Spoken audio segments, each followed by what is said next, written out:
করবেন। এখন আহ্বান জানাচ্ছি অবসরপ্রাপ্ত প্রধান শিক্ষক আবু তাহের স্যারকে তার মূল্যবান বক্তব্য উপস্থাপন করবেন। আসসালামু আলাইকুম ওয়া রাহমাতুল্লাহ। অন্ধকার অসহায় মানুষের পাশে দাঁড়ানোর সংগঠনের এবং সবার সভাপতি এবং অন্যান্য আমার প্রতিবেশী মুরব্বিয়ান এবং ছেলের সংগঠনের সদস্যবৃন্দ, বক্তব্য এখানে কিছু না, এখানে একটা একদিক দিয়ে একটা আনন্দের বিষয় যে যে কাজটা আজকে হইতেছে এই কাজটা অনেকের কাছে ছোট মনে হইতেছে, কিন্তু আমার কাছে অনেক বড়। কারণ হইল যে ক্ষুধার্ত সে বোঝে যে ক্ষুধার কারণটা কি। তাকে যখন খাওয়া দেওয়া হয় সেই খাওয়াটা অনেক খায় না, কিন্তু সেই খাওয়াটা পাইলেও সে যে খুশি হয় এটা একমাত্র ওই ক্ষুধার্ত ব্যক্তি জানে, আর অন্য কেউ জানে। হুজুর আকরাম সাল্লাল্লাহু আলাইহি ওয়াসাল্লাম এই সংগঠনগুলি করতেন এবং হুজুর আকরাম সাল্লাল্লাহু আলাইহি ওয়াসাল্লাম সংগঠনের নাম হচ্ছে হিজবুল ওয়াহা। তো আমরা এখন দুনিয়া হিসাবে বিভিন্ন নামে করি, কিন্তু সেবা কিন্তু একটাই। কিন্তু আমার নিয়ত থাকতে যে আমি সেবা করব, নাম না। নামের জন্য যদি আমি করি, সারা জীবন পরিশ্রম করি, আমার কিছু লাভ হবে না। আমি এই দুনিয়াতেও পাবো না, ওই দুনিয়াতেও পাবো না। আর আমি পদের জন্য না।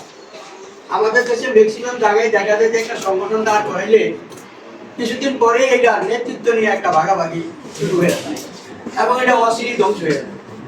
কিন্তু আমরা কেউ নেতা হইতে যাবো না, আমরা কাজ করতে যাবো। তবে আমার কাজ, আমার নেতৃত্বের দরকার নেই। কারণ আমার নেতৃত্বটা যদি আল্লাহ পছন্দ করে আনে আমার কাজটা, তাহলে আমি মহান মালিকের কাছেই তো নেতা হয়ে গেছি, আমি আর আমার জন্য হয়ে যাবো। তাহলে আমাদের একান্ত মন থাকবো ভাই ভাই, যেহেতু ভাই ভাই সংগঠন, এটা বিশাল একটা ব্যাপার। কারণ ভাই অনেক বড় কথা, ভাই কিন্তু ছোট কথা না।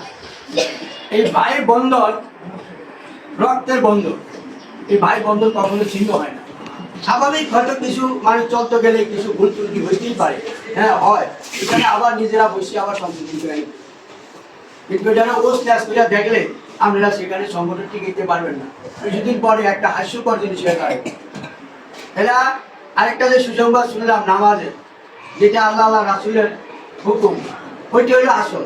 যদি আমরা মূল মালিকের রাজি করতে পারি তাহলে সব কাজে আমাদের ঠিক হবে। আর মালিক যদি আমাদের উপর অসন্তুষ্ট থাকে তাহলে কোনো কাজে আমাদের সুখবর আসবে না, আমরা সুবাতাস পাবো না। যার জন্য আপনাদের যে পরিশ্রমের টাকা, আপনাদের পরিশ্রমের টাকা আপনারা এইখানে ব্যয় করতেছেন, সবচাইতে এই দান হলো আল্লাহর কাছে গ্রহণযোগ্য।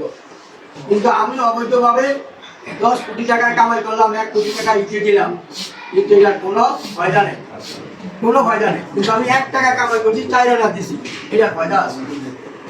এবং আল্লাহ রাব্বুল আলামিনের কাছে আল্লাহ হালাল এবং হালাল দান চায়, আল্লাহ হারাম দান আল্লাহ চায় না।